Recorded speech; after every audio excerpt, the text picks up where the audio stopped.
Hello বন্ধুরা, আজকে আমার আরেকটি নতুন ব্লগে সবাইকে স্বাগত জানিয়ে শুরু করছি আজকের দিনটা। তো তোমরা কেমন আছো? আশা করি খুব ভালো আছো, আর আমিও খুব ভালো আছি। তো সকাল সকাল ছেলে স্নান দান কমপ্লিট, ও একটু মর্জি করছিল, তার জন্য আর কি ওকে কোলে নিয়ে আমি চেঞ্জ করিয়ে দিচ্ছিলাম। তো সারাদিন আমার সাথে থাকো আর দেখতে থাকো আজকের দিনটা।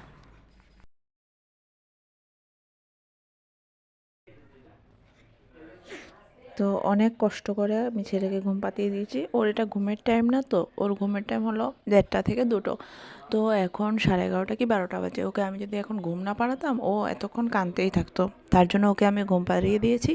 আর আমার স্নান দান হয়নি, কাপড় ছেড়ে রান্নাবাড়া করেছিলাম। আর এখন ঘরদোর মুছে কাপড় কিছু ধোয়ার আছে, ধুয়ে তারপর স্নান করব।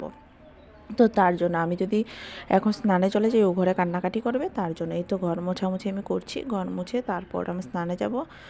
তো আমি যদি ওকে ঘুম পাতিয়ে